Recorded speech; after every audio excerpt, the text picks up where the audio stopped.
Did you notice that? We tell you you're a soul and not a body, right? Why do you believe us? Why do you keep coming back? I'm serious. What makes you a soul and not a body? Tough question. Tricky. Huh?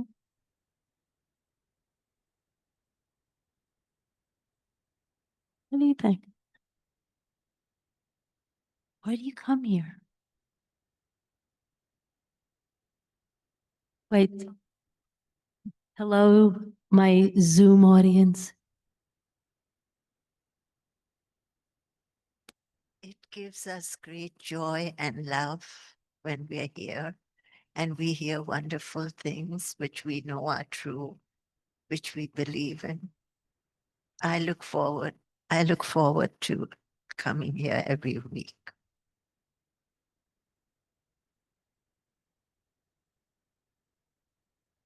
I think it, I mean, I think it has helped me a lot to become a better person, to get rid of things that I knew were not good, but it strengthens, coming here strengthens you to reach your goal, which is to be a pure soul.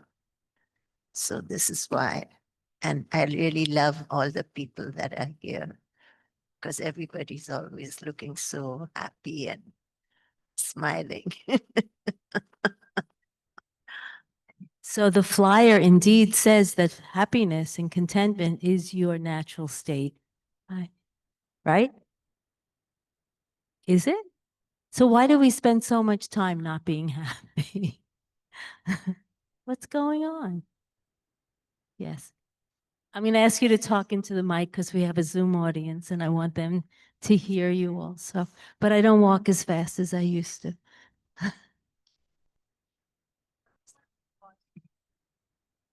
Question was, why don't we always feel our natural Buddha nature, our internal happiness, right? It's because of social and psychological conditioning of the culture. The minute you fall out of your mother's womb, you're surrounded by whatever parental, you have no choice, you're there. Although reincarnations say that you choose, but that's another issue, you choose your birth. So there is this innocent child who's surrounded by mom, dad, siblings, relatives, who all at that very moment are fawning all over him and et cetera, et cetera. We all know. And the child is usually very, hopefully, with normal parents, is usually very happy for the first 3, 4, 5 years. But then when you start subjecting the child to the paradigm of social and cultural conditioning of our culture, which is not a kind culture, it's not an enlightened culture.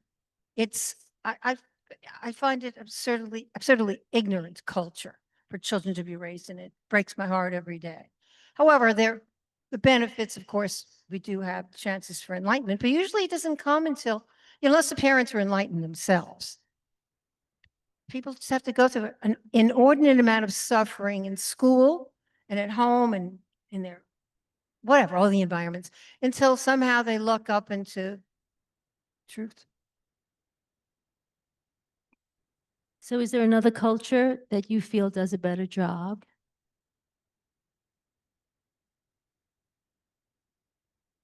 Well, there's a very enlightened country, Bhutan.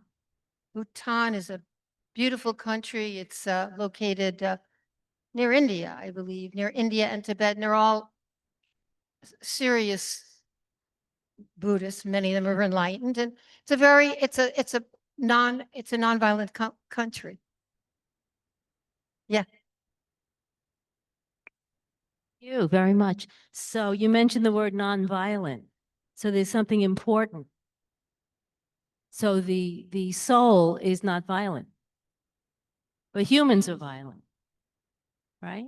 But the whole world,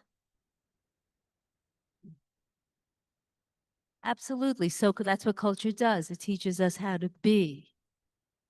But you come here and you find out that your being is not They've been lying to you, right? That we are really souls and that your soul is innately happy and your soul is innately peaceful and your soul is innately loving. And if you think about, if you do believe in reincarnation as we do, how many lifetimes you've lived, if you could remember all of them, would you be happier? You're shaking your heads no. Think of how many mothers, fathers, siblings, think of all the problems we have in relationships now, and you would have memory of all of this past stuff. It would be crazy. So the soul is something very special when it's pure. Right now, we're kind of beating our soul up. And what we do to combat that, what we do, you don't have to close your eyes. But when you were, I was watching your faces while you were meditating. And what we have a choice of doing is going inward. So we say the same thing every week, basically, right? Because as one of you said, you know, it's the truth.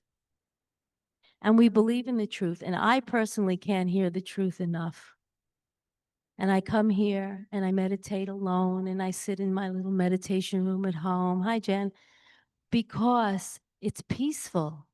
And when I'm not so peaceful, I take out a pen and paper and I center myself by writing. That's my little trick. And I can sit alone. And because you know why writing works? You ever talk about this?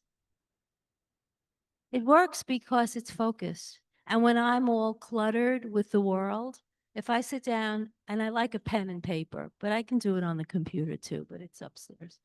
So if I sit down and I just start saying, I don't know what to write, maybe I'll, and you start focusing because what goes faster, your hand or your brain? The brain is, taking me on a journey all the time. That's your mind's job. That's what it gets paid to do, right? So here I am forcing my intellect, that other part of my brain that's smart and discerning, to focus on the writing, which is slower. And as it's focusing, it's thinking of new ideas. And I think most of our scientists, whether they're atheistic or agnostic, or religious or Buddhist or whatever, most of them, I think, get their inspiration from a very quiet place. They don't just get it from thinking. You ever have that feeling? Something comes to you and you need silence. You need silence to do that. And it's magical when I let it. Because from the minute I wake up, my day is in my head. I've got a list of things. And I have to really discipline myself. How many of you have trouble meditating or finding? You don't have to be absolutely silent. Silence to me means focusing on one good thought, one higher thought, or deciding what I'm going to focus on with the coming day. You know, it doesn't mean silence. I mean, there are some people that can really just zoom right up there and be very quiet in their heads. It's an aspiration for me. But the capability to establish a home within yourself in the middle of turmoil, that's why I am here with a microphone. For 10 years I've been here, maybe not that whole time with a microphone, but that's why I'm here. Anyone want to add anything to what we just said? Is Sister Anjani behind me yet? She always sneaks up on me. She's not there. Okay. So tonight we had promised you Brother Narayan Bhai, but unfortunately he won't be with us this evening. And so it will be Sister Anjani. I hear footsteps. And let me just remind you that the theme, good evening. The theme for the month of September is soul power.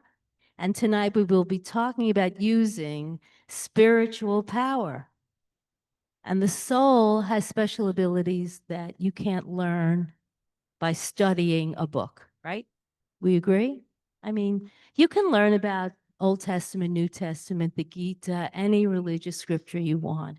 But here we believe that you can't really live by it until you make it happen. So if I read something, I have to translate that into doing. and feeling. So there's the heart, and then there's the brain that studies.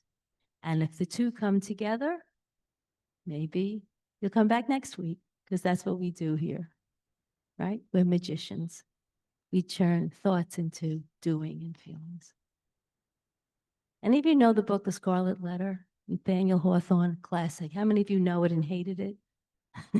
About the Puritans, and there's a Hester Prynne standing up on the scaffold being ostracized because she has a baby out of wedlock. Okay. The book is really about what we talk about here, and I think all great literature really taps into a truth. You can't be all one-sided and be in your head and be a pundit, political pundit, a religious pundit, have all this information and spit it out. And you might make a lot of money doing that. But if you let it drop to your heart, this is what I've learned here. If I let it drop to my heart, wonderful teachers here, then I'm able to feel the beauty of being human, even if other people are abusing me. Do I have time for one short story? I always have a story. You're not in a rush, right? Okay, so here's what happened yesterday. Someone gave me a gift 18 years ago. The following year, she wanted it back. I said, oh, I love it. Okay, keep it. So she moves to Florida. I saw her a couple of months ago. And I told her about, it was a piece of sea glass on a silver wire that I could wear on a chain around my neck. And I told her that I needed a new wire. I've been trying to get someone to fix it. And I offered it back to her because she wanted it then. And she said, no, no, keep it. Oh, you know, silly stuff. I got a text from her 2 days ago. So it was about a month later after I saw her. How angry she was at me. She felt I had been rude or, what's the other word? Language was in there that startled me. But here I've learned to detach, to guard my peace. We were laughing together when it's like a snowball rolling down a hill for her. Like she grabbed onto something about that piece of jewelry, probably has been resenting it for a year. And all of a sudden, I'm broadsided by it, the kind of text we would never send. I would never send as a Brahmin. So I brush it off. I'm heading to my son's house and my grandchildren. And I'm really getting very good at that. And I'm thinking to myself, how fortunate I am that I don't live in her head and I don't live in her world. And trust me, I went back and examined what I could have done. We were laughing and talking about the piece of jewelry. It really did not seem, and I offered it back to her.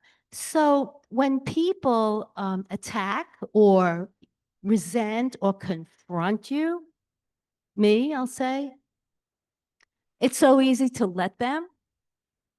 And what do? What's the thought in your head that helps you? What do you do? What do you do?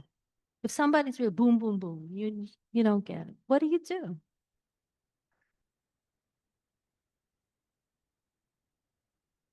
I don't always have the right response. I mean, I just sometimes I feel it in a magnified way and I just completely shut down, because I get so nervous that I'm going to throw something back, so to speak, and I don't want to do that.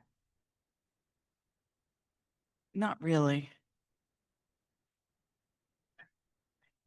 Also, I think what you're talking about right now has to do with having that inner sacred space where you don't react and you can just hold it for them and for yourself. And then you're really doing something. I don't feel like I'm there yet. So. And I bet you can do it sometimes, right? Anyone else have an idea? How do you protect yourself in that moment? Yeah. All right, you're giving me steps.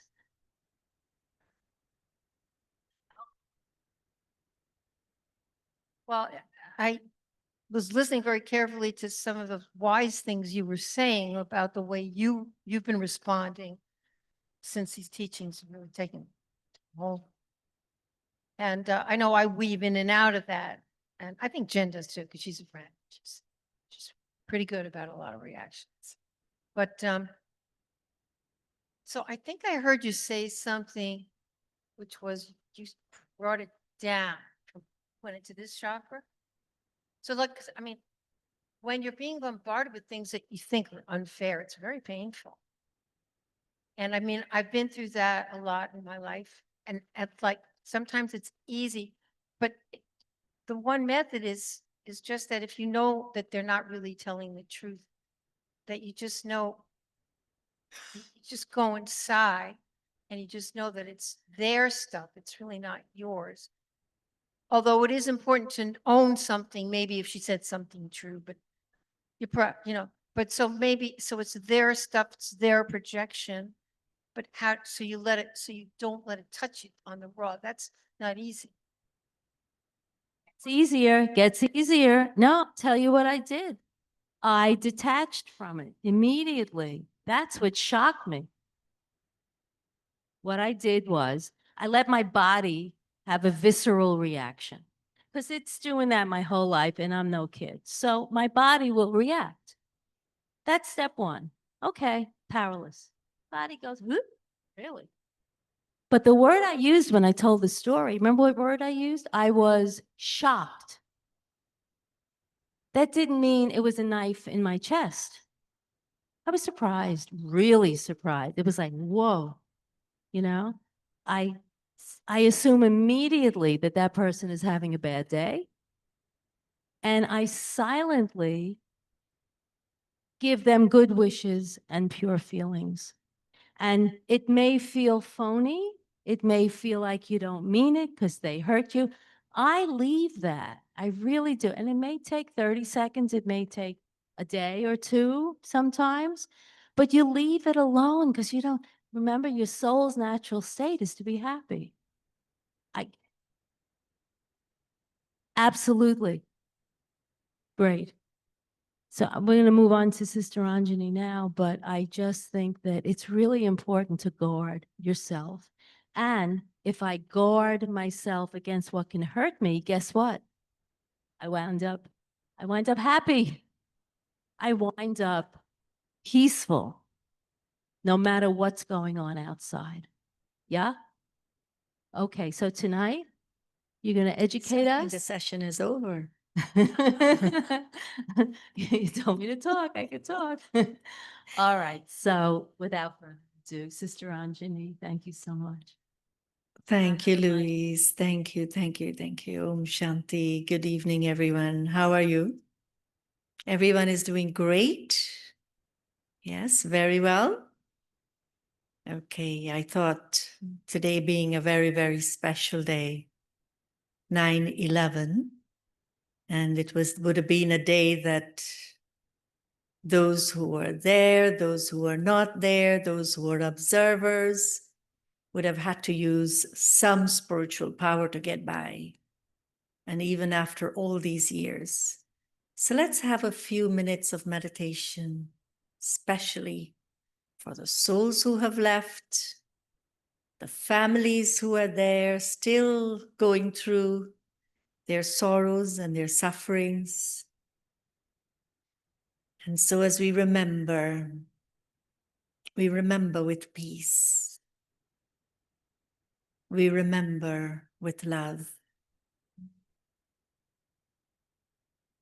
We remember with understanding.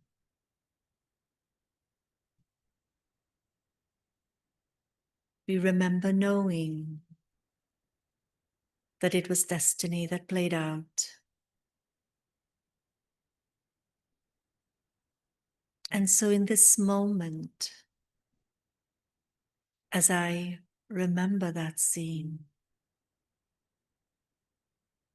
my heart feels love, good wishes, purest feelings, sending this loving vibrations out to all the souls. Those who have left, the families, and the world in general. Everyone's heart was touched with pain and sorrow.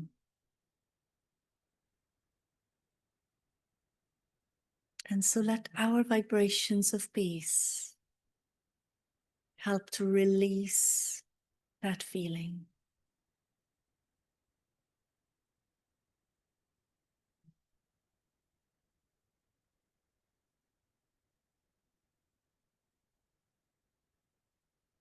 Spread your pure feelings. It's an energy that goes out far and wide into the world.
Shanti.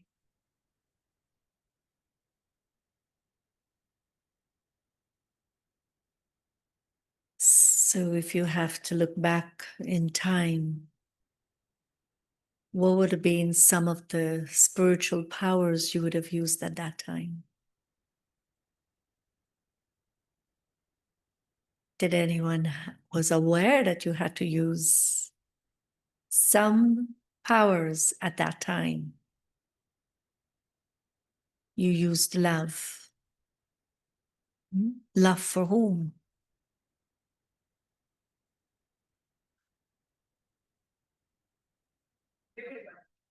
For everyone. Right. So everyone would have had different emotions that day. The heart would have been racing in different ways.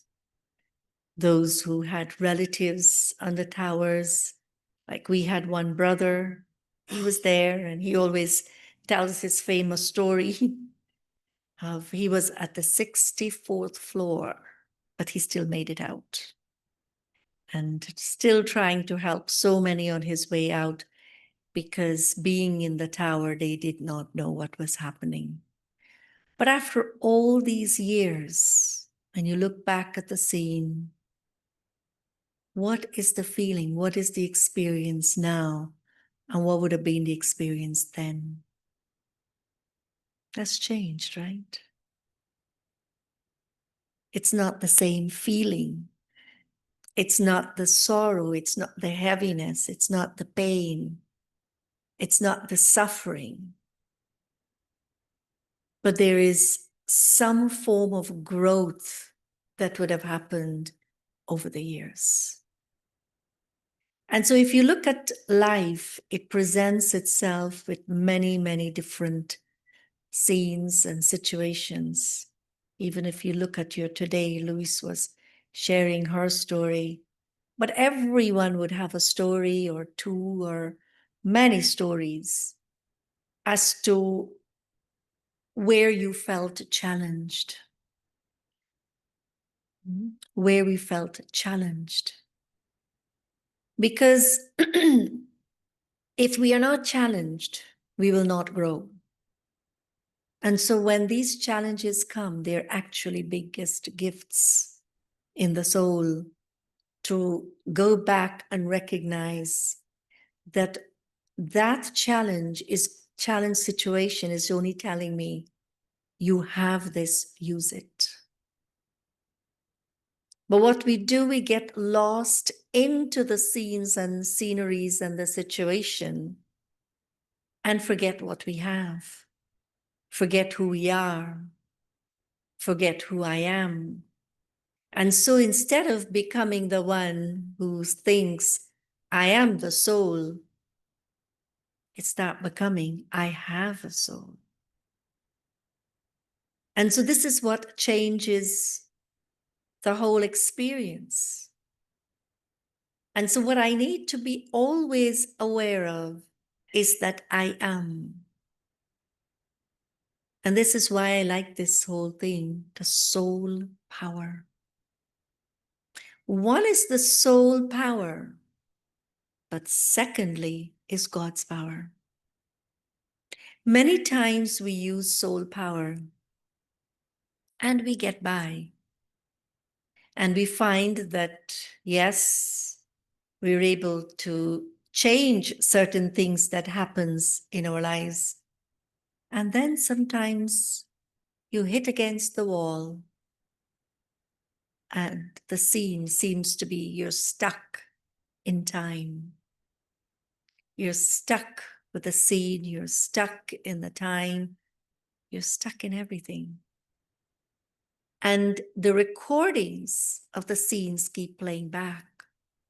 It's like today, those who have lost relatives, their recording would have gone back so many years ago. And they would be thinking the same scene, speaking the same thing.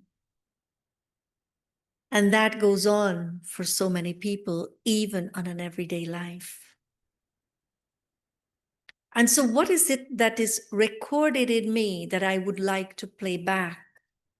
Do I want the scenes which are not so beautiful, which gave me sorrow, which gave me pain, who said this, who said that, who did this, who did that? Do I want those recordings to be played? And so they play, right? Yes, they play? Yes. And so what do you do when they play? You think you can, like the player up there, you just press stop and everything stops? Is it that easy? Stop. And actually, it is the method to stop everything. It is the method to stop everything. Just stop. But when I stop, what do I do? Do I start playing the record again? I can tell my mind stop, but then it picks up the same music, the same tune, like a broken record, and it keeps going on and on. And so this is why spiritual powers are so important for us to accumulate. So every time the mind goes back and starts playing like a broken record, keep telling yourself very sweetly, very gently, stop. But when I stop, I need to feed my mind something that is most beautiful, positive, something that is going to fulfill the needs of the soul or what it is asking for. Because I could be asking from someone, give me respect, give me love, listen to me. So the soul is asking for something, and until it doesn't receive that, that broken record is going to keep spinning. But if I start giving to myself, there will be no more broken record.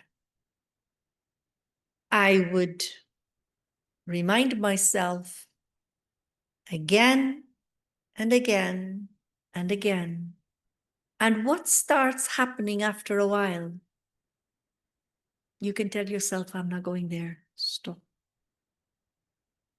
And you would have the power to change your direction.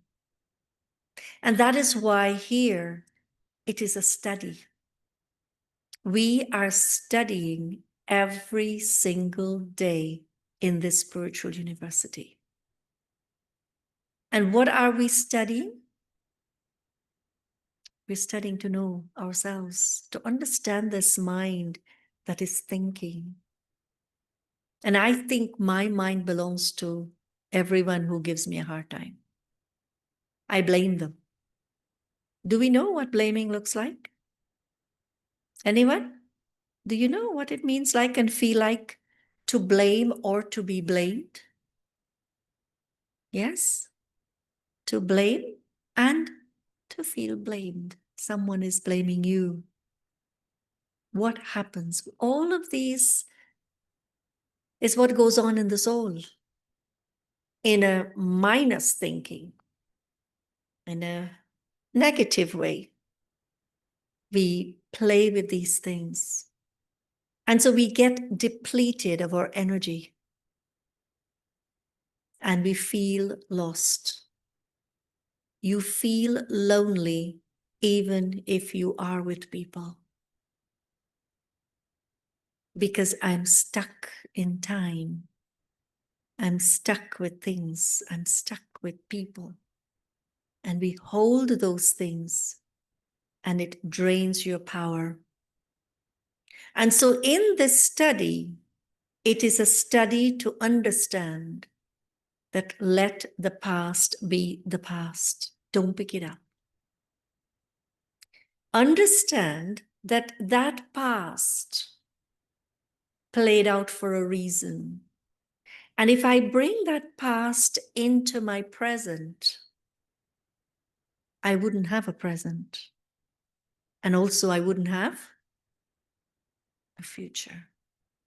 Because my today is just as my yesterday, and so my tomorrow will be the same as my today and yesterday.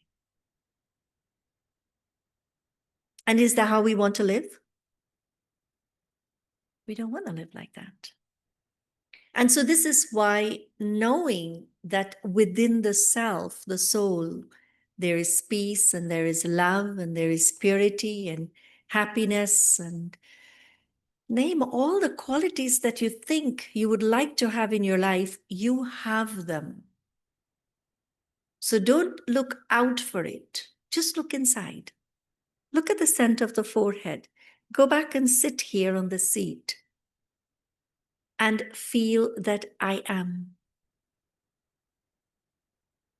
And the moment I connect with I am, you know what is one of the most easiest thing after I connect with myself? I can connect with God. I first have to connect with myself, recognizing myself, recognizing that I am peace. And then it becomes easy to connect with the highest supreme power, the supreme soul, the supreme source, the one who's the ocean, in peace or love or happiness or any quality that you choose to. And I would say in the present day world, we don't only need soul power, but we need God's power. Because if I don't have God's power, the situation seems to be getting, or the ocean waves seems to be getting bigger. What we were used to, we managed, but we haven't built the muscles, the internal muscles to ride those waves of life. And this is why the world, you see more sorrow, more violence, more complication, more difficulties, more of these things are increasing by the moment. I always remember this young child who said to me, It is now our turn to live, but it's like as though there is no life now. There is only sorrow and pain everywhere, so much wars and violence everywhere. And when she said it, it touched me because here are these new generation who's looking forward to live and to enjoy their lives. COVID came and so many scenes and situations are happening, and they're looking to have a better quality life and they can't. And so this is where for us, we have to recognize that what is it that I need to do within myself. So at this moment in time, I would say to everyone, wake up to realize your own truth. Wake up to realize that the time is also asking you to be more peaceful, to be more giving, to share what you have with others so that we can help our brothers and sisters out there. The world is struggling, and the world is my family. So if they are my family, do I see them as my friends and family? Today, one line in our study is, all are your friends. All are your friends. How do you treat your friends? Why did Louise got shocked? She would not have been shocked if it was just anyone who wrote those lines, that text message, but because that person was her friend.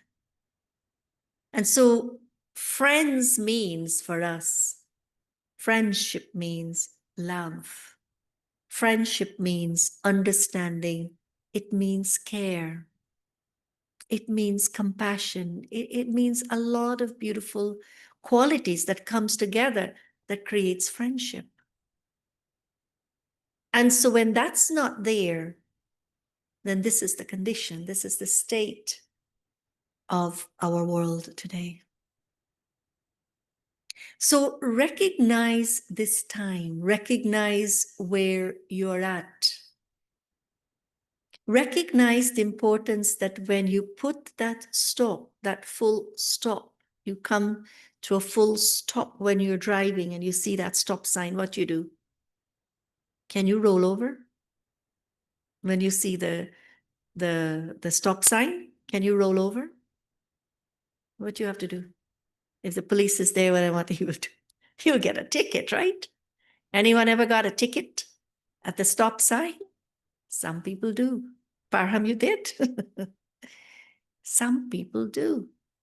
Because you don't come to a standstill.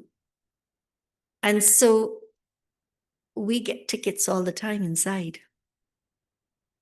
And we have to pay those fines because we don't put a full stop properly. And then we don't start something new. We start from the same old, so you just keep rolling into that same old thinking.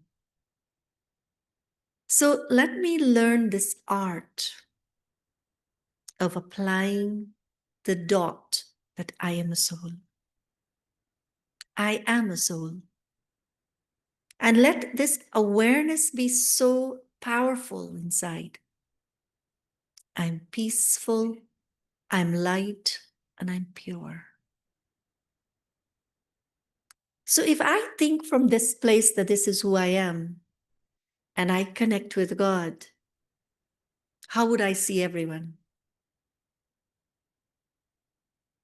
Regardless if they send a not nice message or look around in the world and see the violence, how would you see the world? How would you start seeing everyone?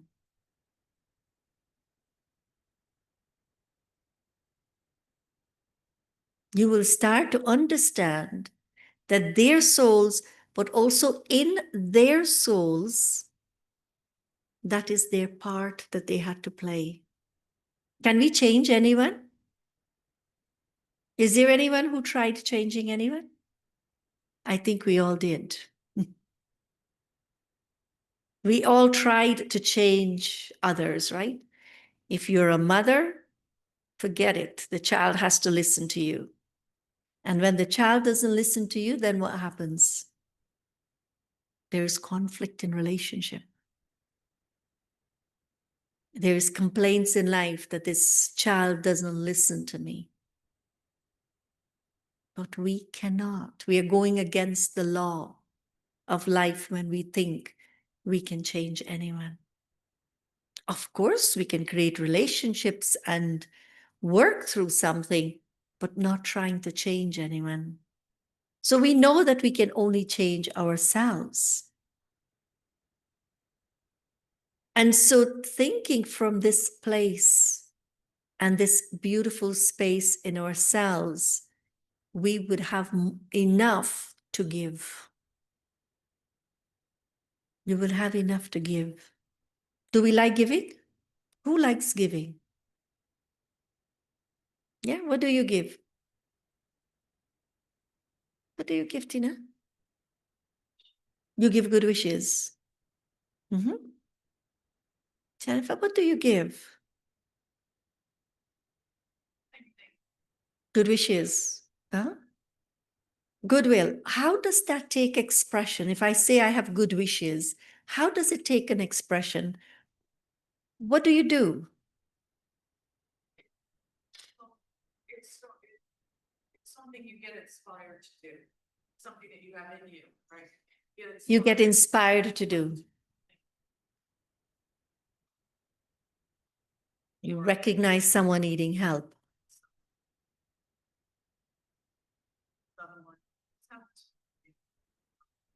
You want to give her the mic, please? Just 1 second, please. I wouldn't be able to paraphrase you after, so.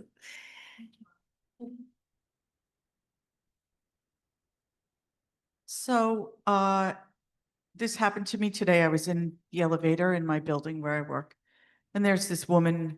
I don't really know her that well. She's very loud. She's very funny. She's a character. And she's also a really good person. Like, I see something in her. And I ran into her in the elevator, and she was having a hard day. And I contemplated her this afternoon. You know, I was out. And I made a promise to myself that I'm going to write her a nice little card or do something, because I know she works hard and I know she's a good person. And so that came from somewhere, you know, like it felt like it came from outside of me, but maybe it came from inside, you know, and everyone's struggling so much right now. It's crazy. All I want to do is scream all the time. So. Right, so you'd have to apply a lot of full stops so you don't start screaming, right? You don't want to scream, because if I scream, how's that going to help me? And this is why this full stop. Remember that you are all drivers. Soul is driver in this body, and I need to stop. Whenever there is a scene that is challenging, say stop. See a stop sign in front of you. Bring that stop sign in front of you. And when you say stop, just think your light point. Just think, God, you are the supreme light, point, stop. And this scene that is playing out, it's meant to play out. I can't change it. I can't tell it, don't play. I can say stop here, but I can't say stop there. Does it make sense? Here I can say stop. Can I say stop to the scene? Will the scene stop? The scene will not stop. But what will stop is my thoughts interfering with the scene and deciding for the scene how it should play. But I can't change it. And so this is why in this awareness of the soul, I've got to be grounded. I've got to be stable. I've got to be focused. And I've got to love myself. If I don't love myself, I will go tell that scene, you should stop. Knowing that the scene will not stop. I have to stop. So certain little practices, and it's daily practice. It is every moment actually of our lives. We have to be aware in our thoughts, holding pure thoughts, peaceful thoughts, loving thoughts, thoughts where I am constantly giving to others so I don't extend my hand to receive that I want. It's easy to say, give me, right? I'm asking others to be it for me, to give it to me. The moment I'm asking you to be it for me, I'm actually telling you, I don't have it, you give it to me. Go back and check your stock. Go back and check what you have. And when I see what I have, I can cool another person. You can create coolness. You know, another word which was used this morning in our study, which was very interesting, you know, like a fire brigade, the fire trucks. Fire trucks goes and extinguish the fire, right? In no time you hear the sirens going and you immediately know what's happening. Imagine you're surrounded by sirens constantly. The sirens of human thoughts, the feelings, the actions, the attitude, the vibrations. You're constantly in a world which is full of all those stuff. The sirens going on all the time. What do? Do we join them? That's where we have to be careful and remember the stop. Remember the stop sign. No, I am not going to become the ones who are going to make those sounds. But what I'm going to do, make the sound of change, of helping others, of cooling others. Right? Creating coolness, to create warmth for others, to create beautiful feelings for others. Because when I hold that in myself, I will be able to be that for others. So think about yourself in the most beautiful way, because you are beautiful. Recognize your beauty, recognize what you have. The scenes of life, especially when it connects with people, will always make us feel not so good. And we take those things personally, we bring them inside, and you hurt yourself for no reason. No. I go back into the soul and find that power. Find that strength. It is there. And the more I use courage, the more I use determination, the more I use what I need to use, then I'm building the muscles in the soul, making myself stronger to face anything that comes our way. You know, here we talk about 8 powers. 8 powers. And in Hindu mythology, they talk about the goddesses with 8 arms. And these goddesses with 8 arms are worshipped. But it's not that these goddesses, and each arm is shown with a weapon. It's not that these goddesses carried weapons with them, but it was the weapons of the right aspect of knowledge that they need in any given situation. And so I have to be very well equipped, very well stock up with my stock of the treasures of knowledge, the treasures of my own spiritual powers, that we don't get pulled by the scenes out there. So remember, each one of you, you are and you have, and you belong. You are, you have, and you belong. Let that relationship with God become one that flows. I as a soul to Him or her, and from God to each one of you. That's my good wishes for each one of you tonight. That let this energy, let this feeling flow from the soul to God and from God back to each one of us. And so recognize your strength, recognize your potential, recognize what you have inside of you. Don't wait for someone to be telling you you are. See it for yourself and use it. And you have been, each one of us, we have been using what we have, but we need to be more aware. And the more we are aware, the more your powers grow inside of you. If I'm not aware, it's not going to strengthen. So I have to keep my awareness and see how that flows. Okay? Anyone has any question? Or anyone has anything else to share? Make sure now you remember the stop sign. And when there is the stop sign, make sure your next thought is not a thought from where you left off, but a new thought from the soul. I am point, I am light, I am peaceful, I belong to the Supreme Source. Let that flow, and that will be the newness in the soul.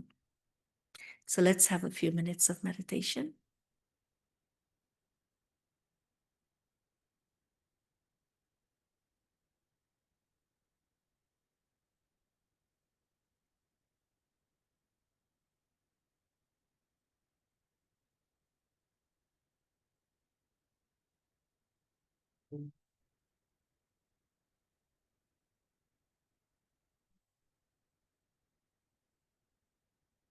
As I recognize myself as a point of light,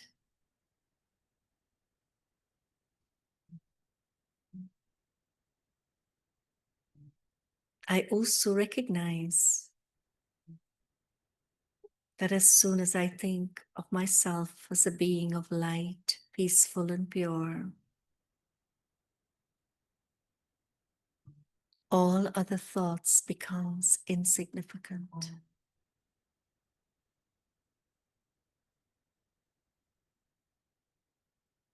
And there is a silence and quietness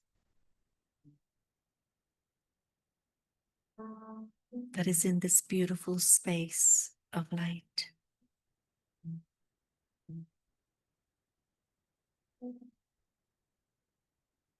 And the more I'm in the experience of this, it is easy to connect with the Supreme Light, the Supreme Soul, the Supreme Source of love.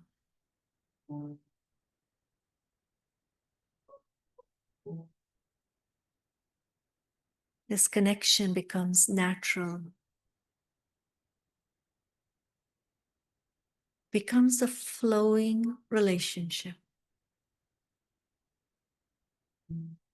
It is the relationship of love.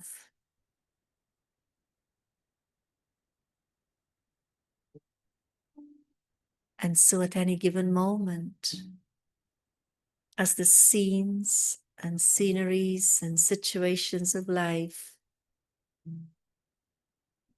suddenly emerges. The soul feels the power in that moment to remain stable,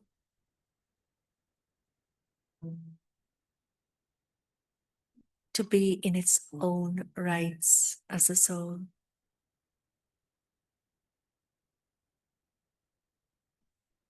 Not allowing itself to be pulled by the seams.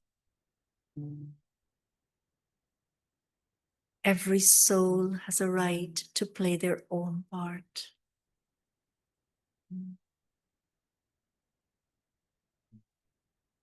I can't change anyone but myself.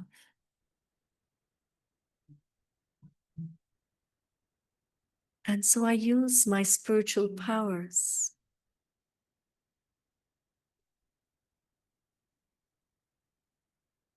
to hold these pure thoughts and feelings for every soul who are in need.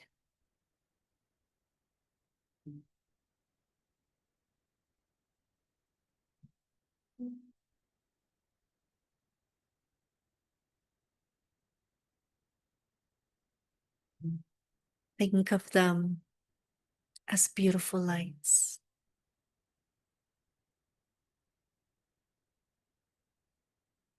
Think of them as souls who belong to God.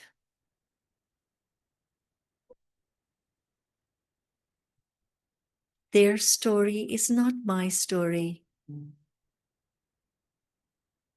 Each one has their own script.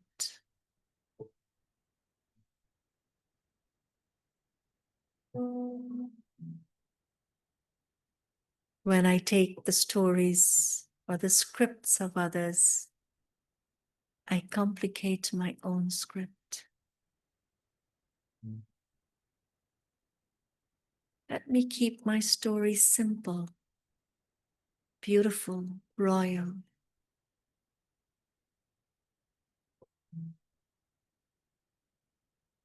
A story of joy, a story of happiness.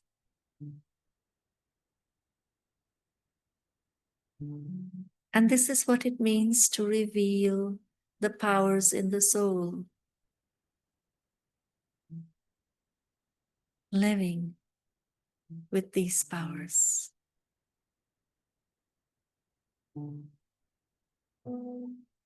These powers are like my friends. They serve me.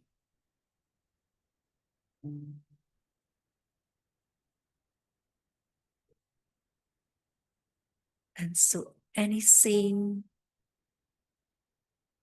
that the soul experiences to be a difficult one, remember to put the stop, the full stop. Remind yourself who you are. Remind yourself of the one you belong to.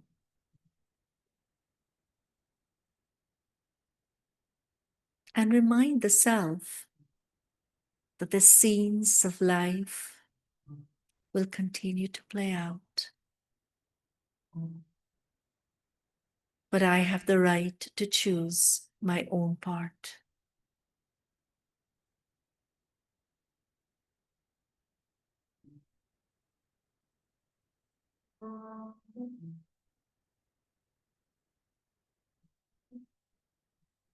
Feel for a moment what you have within you.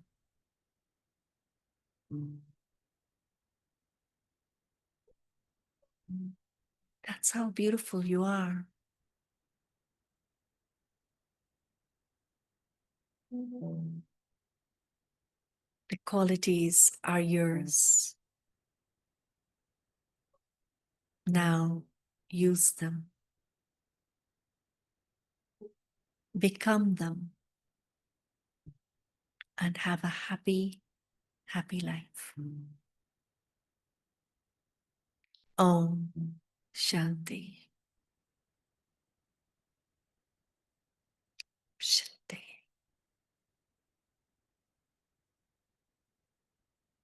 So enjoy and have a grand evening and a grand life.